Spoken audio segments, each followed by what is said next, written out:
Catus Maximus here. I'm going to talk about these. I bought these on an impulse for 25 bucks.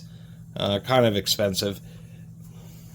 I mean, they're nicely built. I do have a couple criticisms. I think they're probably reasonable for $25. They do have their, I guess now, trademark super squishy icon.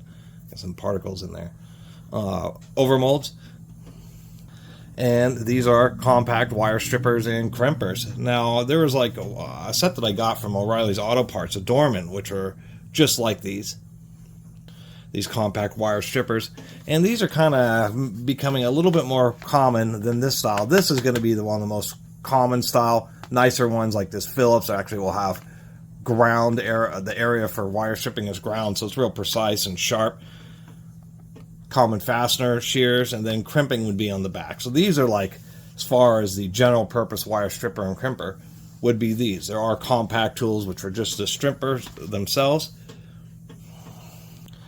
But something that's been kind of getting popularized is these compact ones where we now have the stripper at the back and basic bare and stranded crimpers on the front. I mean, these are pretty thick steel there. They did stamp and forge the end of the jaws there. They are ground.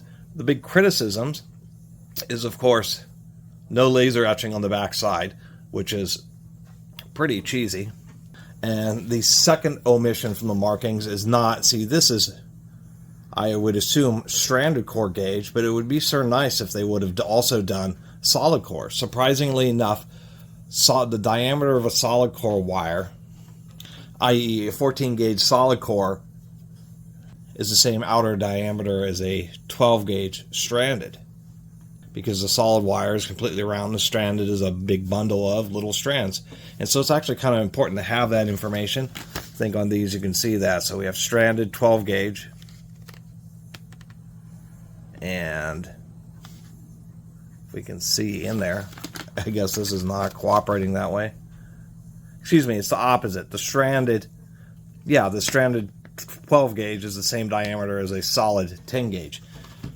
That's kind of a big deal, and they really should have put that on there, as well as doing on both sides so you don't have to flip it over to make sure, although, you know, how often do you really need that? Now, the second thing is we can see it only goes up to 14 gauge.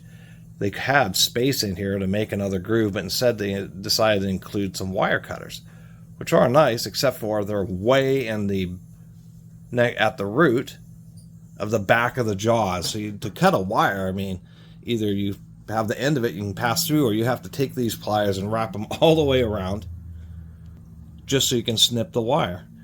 Now, what they did wisely do is also include cutters at the jaws at the front. So you do have, I guess, two cutters or backup cutters, but they really should have given you a ability to strip larger gauge wires. 14 is actually kind of limiting, and what they've done is they've only made this so strip wires that are quote unquote what these jaws are sized for. Although there's plenty of times in a pinch where you'll need to crimp a 12 gauge wire, which is much more common like on automotive applications, just because they're low voltage so you run more current, and I think that's a pretty big short sighting as well.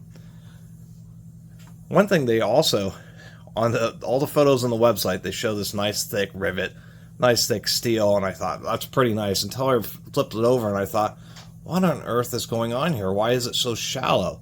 None of the photos show the backside of the pliers, and all the photos of the first are on their website show a chamfered rivet, where this one was obviously squared off, so there has been some changes.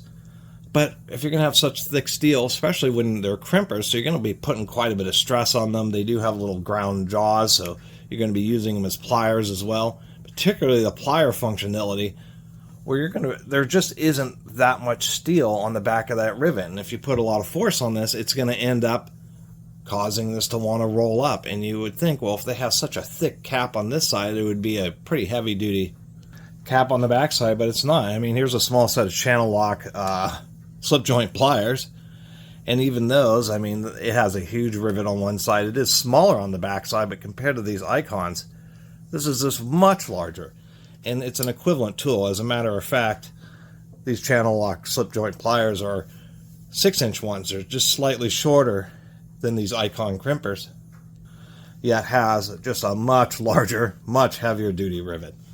And so that's a complaint. I'm sure there will be people who use these enough and torque around on stuff enough where they're going to have problems with these loosening up. And as soon as they start to loosen up is when these cutters start not working as well.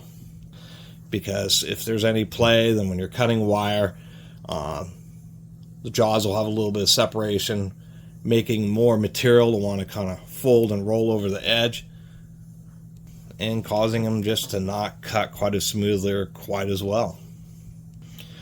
And so that's why that's why I am disappointed for spending $25 on these just to make a video about. I thought they were kind of cool. I thought, wow, you know, they're thick material, and I like the Dorman ones, but the Dorman ones were just stamped sheet metal, and so these are actually like forged.